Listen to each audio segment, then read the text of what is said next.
Olá pessoal do canal, tudo bem? Espero que sim. Bom, dando continuidade àqueles vídeos de entrevistas psiquiátricas mais antigas, mas que ainda podem nos enriquecer, trazer algum conhecimento, lembrando que é o DSM-1 à época, 1960. Bom, hoje tem um caso aqui de esquizofrenia que é muito interessante, tá, para a gente ver. Eu vou deixar o vídeo correr e vou dar pausas no meio do vídeo. Vamos ver aqui, tá? É um vídeo que ele chama a atenção de início pela normalidade ali que a paciente está trazendo, tá? Então uma fala organizada, uma expressão calma, boa aparência, Diferente de outros que a gente já viu aqui. E isso só mostra ali aquele espectro mesmo, que a gente vê na doença. Então, na primeira vista, talvez passasse batido aí nos terapeutas menos experientes, tá? Então, não sugere um quadro, por exemplo, psicótico. Aos poucos a gente vai ver que nessa entrevista ela começa a relatar com uma convicção. Já de cara vai ter um acidente que nunca aconteceu, tá? Que ela vai relatar, envolvendo sua família, um evento que traria um grande choque. Então essa naturalidade com que ela descreve o delírio até causa certa estranheza também, mas a gente vê isso em clínica. Então depois, na outra metade, a gente vai ver quando ela menciona ouvir vozes, só que são vozes de um tom agradável, tá? Para ajudá-la, para falar como ela está bem, como está bonita. Então, assim, que é algo que a gente não costuma ver normalmente, Geralmente são vozes negativas, e aqui já começa a adentrar em um outro campo, que é um pouco mais sensível, tá? Que as pessoas vão misturar com uma religiosidade, com uma habilidade de comunicação com os mortos, enfim, tá? Eu não vou adentrar na crença, mas a gente vai falar um pouco disso também. Então, ela não demonstra nenhum medo, nenhum desconforto, E o que reforça ali é a complexidade do fenômeno. Também, da metade para o final, é quando que o psiquiatra está confrontando ela com a entrevista anterior, que ela nega a lembrança, cria novas versões, não se reconhece na própria fala, esse contraste que a gente vê entre a lucidez aparente e o rompimento da realidade. E o que mais prende e vai acabar talvez provocando vocês, assim como a mim. Então, vamos lá, pessoal, espero que gostem. Sem mais delongas, vamos para o vídeo. Miss Berry, why do you feel you should see a psychiatrist? What's troubling you? I don't know that I should. They tell me I should. I don't know that I should see a psychiatrist. I don't know of anything especially bothering me. I just got a case of nerves that I want to get rid of, and I don't know why I'm in this shape. I don't know if I need a psychiatrist or who I need. I need someone I know. Unusual kinds of experiences recently? No, I wouldn't say so. I don't know of any unusual thing happening to me.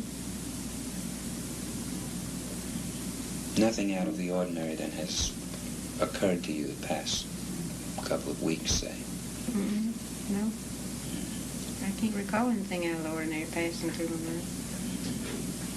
Have you ever had the experience of having any unusual kinds of thoughts?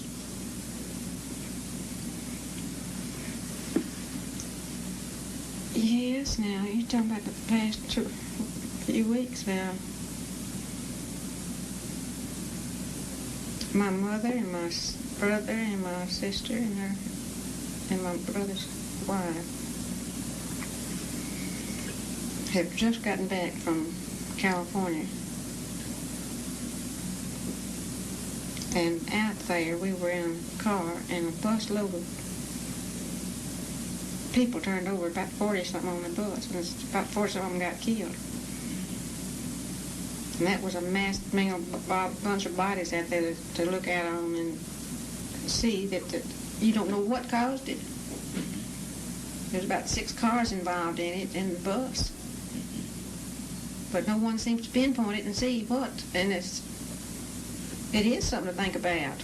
You can't get on the highways, you can't get in the air, you can't go anywhere without that threat at all times. You may go just like that. I see. Did you witness this accident? Yes, I sure did. What do you think caused it? Well, I think the main thing, a tire blew on that bus. I see. And tangled all the rest of the cars up with it. I see. In what way, then, has this been an unusual thought for you?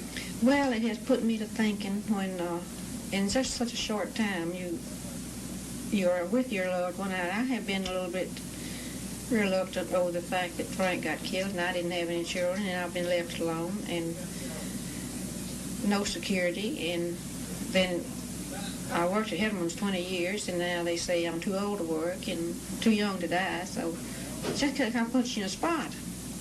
Yes. Where is your level? What would my level be? I mean, what could I promise myself? I'm too old to work. It's company policy, not tired about over 35. Yet you're too young to die. What Yes, kind of that's certainly future? correct. I've been thinking about that quite a bit. What kind of future would...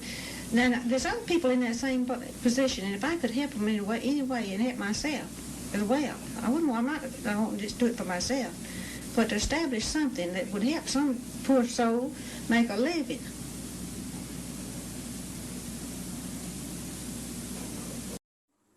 Então, alguns pontos aqui. A coerência formal, ela não garante contato com a realidade, tá bom, gente? Então, a fala foi organizada, afetivamente adequada, então, assim, sem delírios múltiplos ou aquela fuga de ideias, mas o conteúdo é delirante, o acidente nunca aconteceu. Então, isso é um bom exemplo de como que a forma do discurso ela pode estar preservada, mas o juízo de realidade corrompido, tá bom? Então, o desafio clínico aqui é até da gente ouvir sem corrigir, sem confrontar, né? Sustentar aquele vínculo sem reforçar essa crença, tá?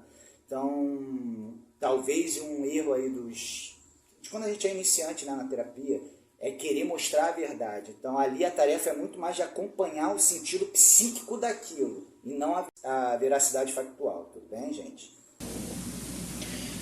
Miss Berry, have you ever had the experience of hearing any voices when there was no one around? Well, I have since I've been over here. Since I've been in the hospital, I've thought I heard voices, and I'd look for them and couldn't find them. That's happened since you've been in the hospital? Yes. What were the voices saying? They would be my mother singing or my sister singing, and it's something like that, or some gay children playing. It wouldn't be anything unusual. Did it worry you that you were hearing voices and there was no one around? No, because some of them were dead voices. Some of them were dead voices? Yeah. What do you mean? My dad's voice and Frank's voice and, my husband's voice and different ones that had gone on and been gone. And because these people were dead, the fact that you heard their voice didn't worry you? No, Why is that? it just didn't because they couldn't be hearing up there too. Yes. Then how do you account for the fact that you were able to hear them? That's through communication. It's through communication. Yeah. What sort of communication? I don't know what kind of communication you call it, but not everybody feels it. Not everybody sees that and hears that. But you do. Not all the time. I don't do that all the time. Yes. And how do you explain the fact that you are one of the few who do? Well, I suppose anybody could. I'm not putting myself as one of the few that could. I'm not saying I'm like that, no. Anybody could. Anybody should put themselves and concentrate on the fact they could. Aqui o que a gente tem que tomar cuidado para não adentrar em questões de crença ali pessoal, subjetiva, né, da religiosidade. É o seguinte, na psicose, essas vozes elas invadem, elas tomam o eu, tá, sem pedir licença. Então, aqui vai ter uma coisa muito importante, né, para a gente diferenciar esse campo aí, por exemplo, da espiritualidade, mediunidade, enfim. E eu não vou adentrar nessa questão religiosa aqui, tudo bem? Então, na parte psicológica, essa valência emocional, ela não define a gravidade. Como assim, Tiago? O fato dessas vozes serem boas ou elogiosas, como ela fala, não elimina o caráter psicótico, tá?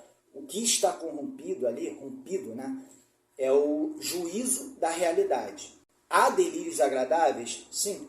Você pode interpretar de N maneiras essas vozes, tá? Então, o grupo ajudaria a fazer sentido. Mas num hospital psiquiátrico, sem esse campo simbólico, né, que é compartilhado, esse fenômeno, ele perde aquele enquadramento cultural, né? Ele vira um sintoma de fato. Então, o mesmo fenômeno pode ser visto ou vivido, né, como um dom ou como uma ruína. Isso depende muito da rede que o sustenta, tá, pessoal? Então, por isso que a gente tem que tomar muito cuidado com essa questão das crenças, lembrando, toda crença é limitante. Tá? Se você está apagando o sofrimento psíquico, dizer que é só doença também vai apagar o sentido subjetivo daquela pessoa. Então, a gente tem que se habilitar a ter esse meio termo, escutar o que aquilo representa para a pessoa, sem aderir nem invalidar. Tudo bem?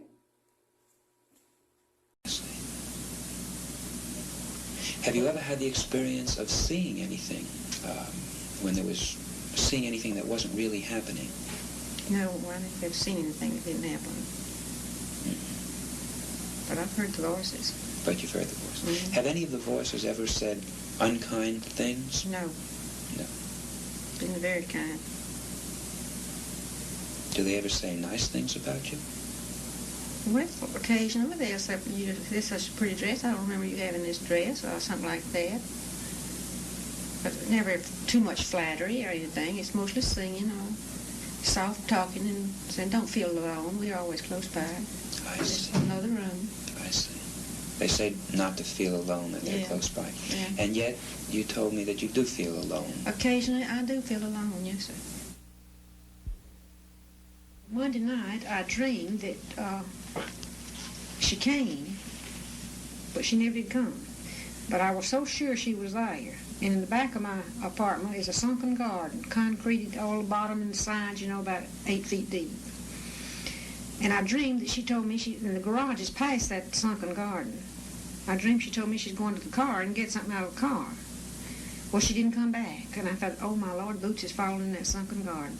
And she was in there and didn't know how to get out. I had the fire department out there and the police force out there and everything. In a nightmare now. How would I know to call those numbers? I'm not quite sure. I see what you mean, Miss Berry. Do you mean that perhaps you don't remember our talk last week because it was a nightmare somehow? Mm-hmm. How could that be? Well, when would we have our talk? We talked last Thursday. Remember you told me about having come to the university hospital and the fact that you had a drip and then they had to put you into the hospital overnight? Do you recall that? No, but that's what it was. I don't recall talking with you. You don't. Remember you told me about... You're so much like Dr. Edwards. I mean, I guess I've gotten the two of you confused. I see. Do you remember being in this room? No. You don't? Mm-mm. I see. Do you remember going next door and seeing yourself on television? Yes. That you remember? I remember. But I was thinking all the time of Dr. Edwards. I see. I remember that. You remember going next door and seeing Yeah. her? But you don't remember being in this room? No, I don't. Nessa parte final fica bem mais claro da gente perceber o prejuízo. Então, a fragmentação da narrativa fica bem evidente aqui. Essa perda de memória não é um simples esquecimento. Tá? É como se aquela linha do tempo se rompesse para ela. Ela está vivendo episódios desconectados, cada um com a sua própria coerência, e parece que não teve uma ponte entre eles. Para não dizer totalmente, ela fala até de ele ser parecido com outro doutor, que talvez ela tenha esquecido ou se confundido, né? Mas essa confusão do médico, isso aqui não é mentira, não é manipulação, deixar isso bem claro, é uma reconstrução interna. É ela tentando costurar esse vazio, para que faça sentido. Então, na psicose, o delírio ele cumpre essa função, dá forma àquilo que a consciência, de certa forma, não está mais sustentando. Daí que vem aquelas paranoias, por exemplo. Ele disse que mostrou o vídeo anterior. Até hoje poderia ser considerado bem invasivo isso aqui, tudo bem? Mas, clinicamente, o mais importante não é ficar provando o erro. Então, seria tentar compreender, como eu disse anteriormente, o que está em jogo. Não é ir se lembrar. Talvez seja uma defesa aí contra o colapso também. Tá? Então, o que você acha que acontece quando a identidade, né, quando a pessoa não reconhece a própria fala? Será que isso é positivo, a pessoa ver, ser confrontada? Fica aí uma discussão, né? Até onde esse tipo de confrontação, que lá atrás era bem comum, terapeuticamente falando, poderia começar a se tornar uma espécie de violência. But I do remember going and seeing the recording of the conversation we had. I see. Do you remember how you felt at that time when you were watching the television? I thought that was a terrible looking old woman sitting up there. But I did want some help. I didn't know what was wrong with me, see. And I was all confused. I didn't know why. Willard told me that he was going to send me upstairs, or either I was going to have to go to Whitfield. And I didn't know but what I was at Whitfield. I didn't know where I was. You didn't know where you were? No, I didn't remember coming up here. Yes. When did I come up here? Monday night or Tuesday morning or Wednesday or what? I don't even remember. I remember coming to the hospital on Monday night. Yes. You came up to our floor on Tuesday. Didn't Yeah. Or, I may be wrong, it might have been Wednesday. It's not important. Do you remember telling me about the voices you were hearing? Yes. Are you still having that? No. When did that stop? I don't even remember. Was I still having when I was talking with you? It was right after I came to the hospital. Yes. I heard the voices of my mother and my sister. And Yes. yeah, I remember that. That isn't bothering you now? No. I don't hear any voices, and I don't even dream.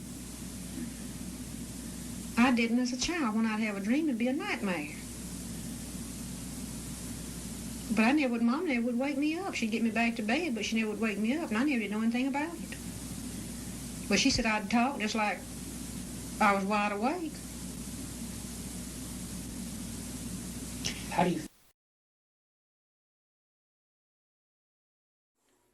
Bom, pessoal, espero que tenham gostado. Não esqueça, a única regra que eu tenho aqui para saber que vocês estão gostando, que vale a pena eu ir lá, pegar no repositório o vídeo, botar numa tradução, é o like, é o comentário, é a troca que a gente tem. A visualização, bom, a gente já sabe que vai ser... É bem raro fugir da bolha, né? Mas, então, conto com vocês aí para ter essa troca e saber se vale a pena. Dito isso, bom tê-los aqui novamente e até a próxima. Se cuidem. Tchau.